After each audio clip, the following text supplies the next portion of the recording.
Dear friends, welcome to my video. In this video, I'll show you how to detect the vibration or shaking of your phone in your Android app. So let's begin. So we can name this app anything. So detect vibration or shaking, whatever. Yeah, and we'll use the latest Android version, which is 12 API level 31. Click finish. Wait for the Android Studio to set up. Once the Android Studio sets up, this interface will come up. I think from layout perspective, we won't be doing anything much. We'll just most likely just give it an ID. We'll just print our output in this, and what else? We can probably increase the size of the text, whatever we'll get here, probably to 34. And alignment, text alignment, we can make it center, something like that.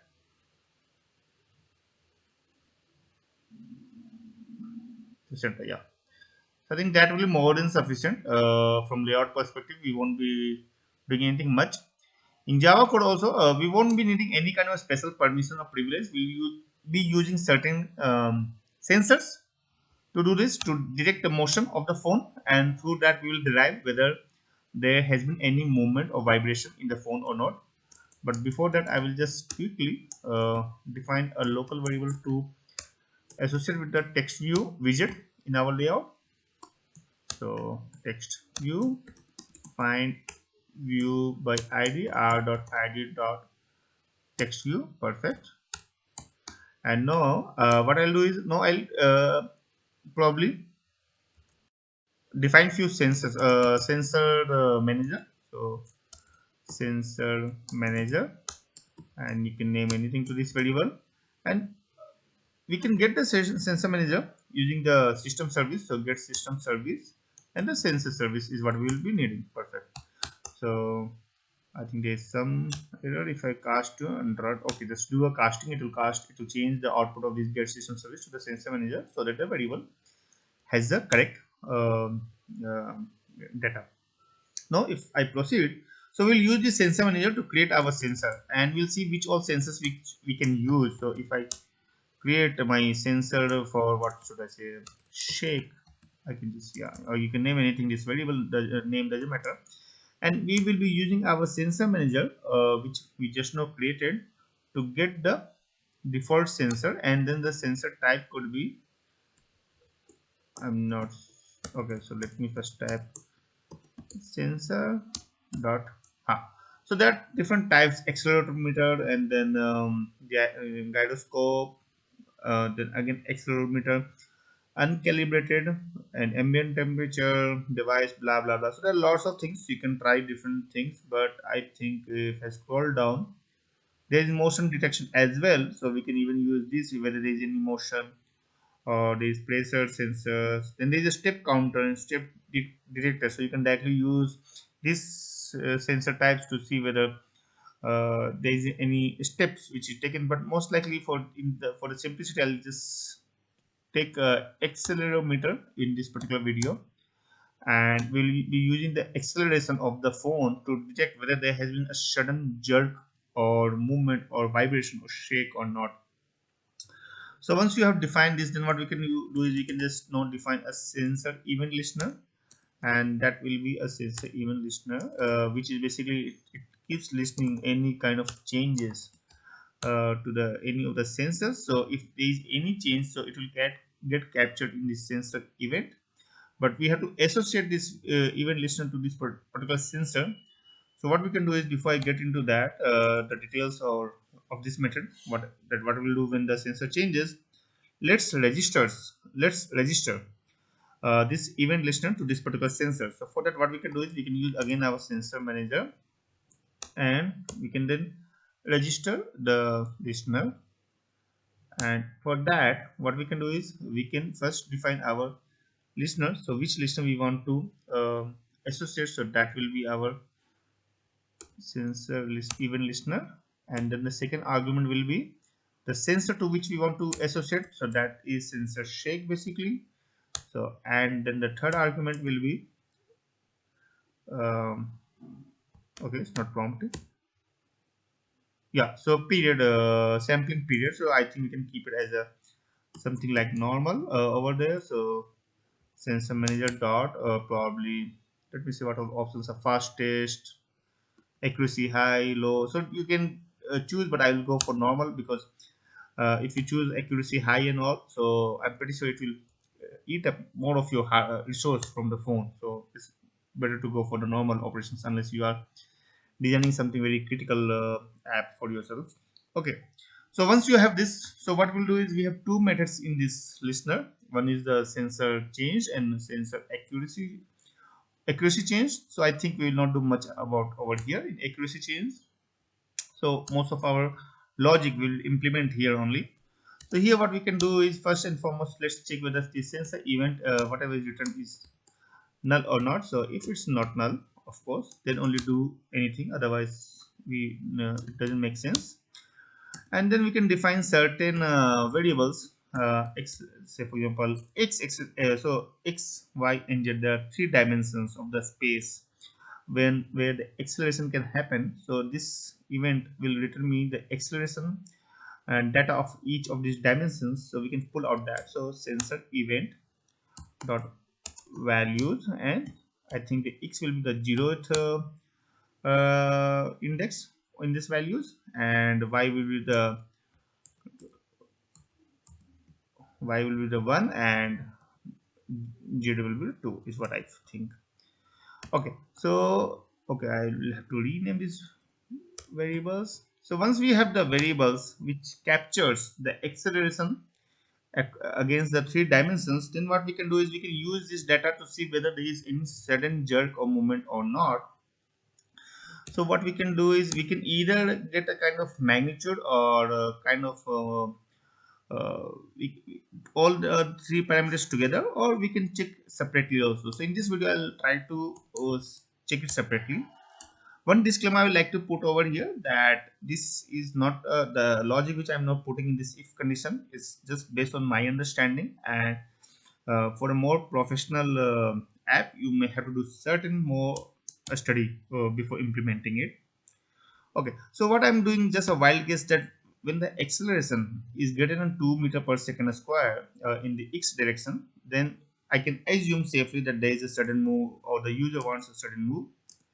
So yeah, so here the unit is 2 meter, the meter per second square, the standard units which goes on.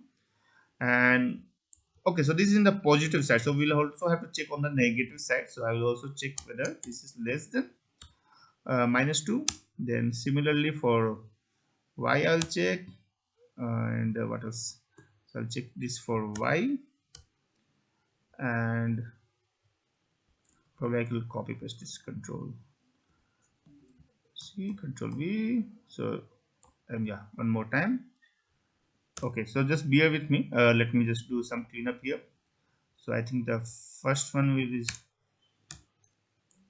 y, and then this is z,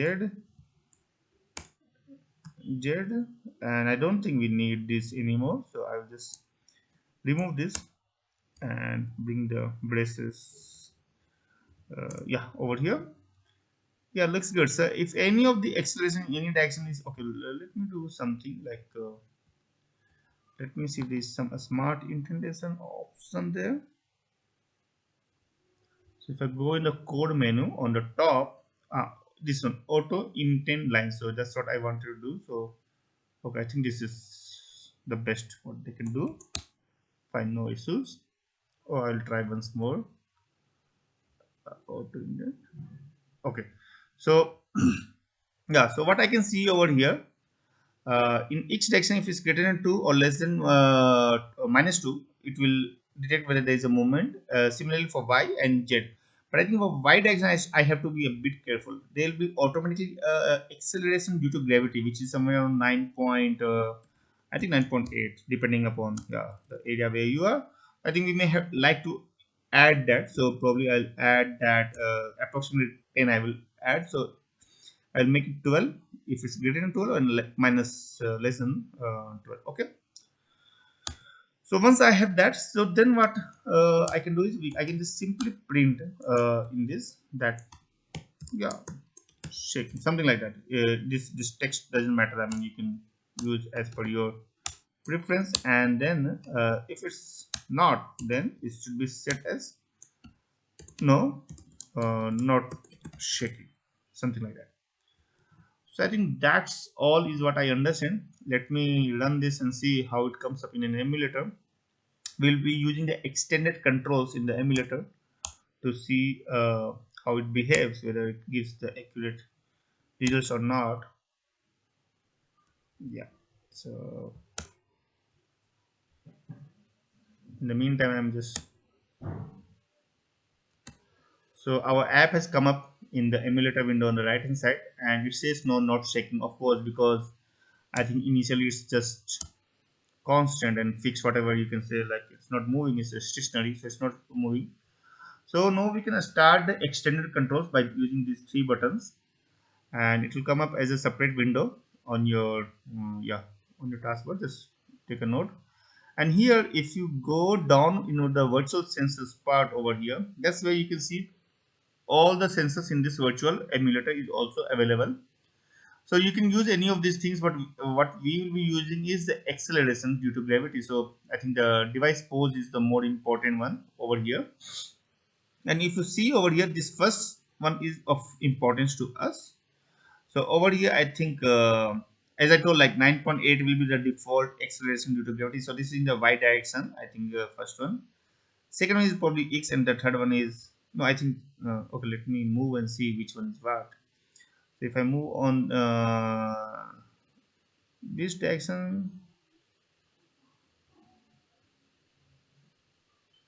or let me move just this one. Yeah, so I think this first one is x, second 9.8 is of course y, and this third one is the z direction. I can expand it. No, it's not expanding, so I don't think it's, no, it's not working for some reason. I don't know why, but it's okay.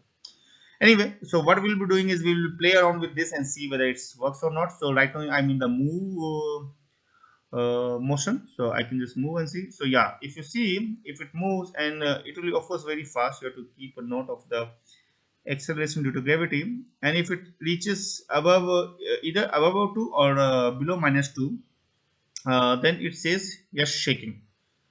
Okay, so yeah, and even we can do it same for the rotate. So say for example, first let me bring it back to the normal position. I'm not sure why it is, yeah, okay, so it looks good. And now let me rotate and see. Yeah, so if you see, it says yes, shaking, because after I have changed the position, it's somehow the acceleration due to gravity in the x direction has increased. It's -5.25, and where we are checking the acceleration due to gravity on x direction is only for 2 and -2. So then most likely this logic is not very accurate, and what we should have done is we should have taken a sum of the acceleration due to gravity in all the three directions. So most likely, then let's change our code right away. So what I'll do is I'll just take float sum of all the three. So I'll just add all three plus y and plus z. So please note, in one of the direction, the acceleration due to gravity will be either plus 9.81 or -1. So if I change the window and go here, so if you can see here, in one of the direction is, I think it's in the z direction over here, it's plus 9.81.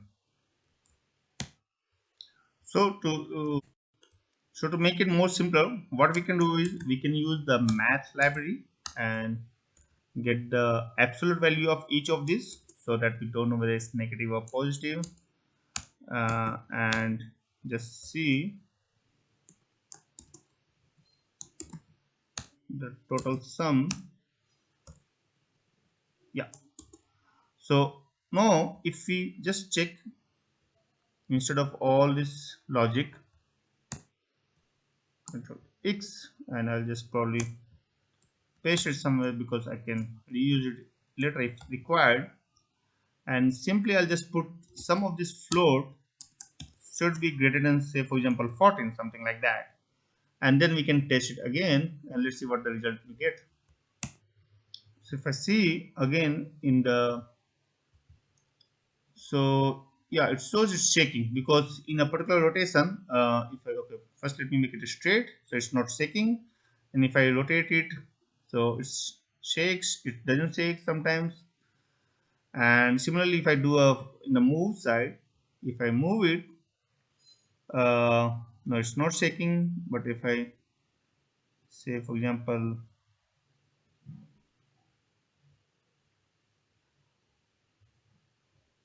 it's shaking sometimes. So yeah, if it moves further, so of course, as I told, this number, the meters per second square, how fast it should be, that is something depends. You can check it out.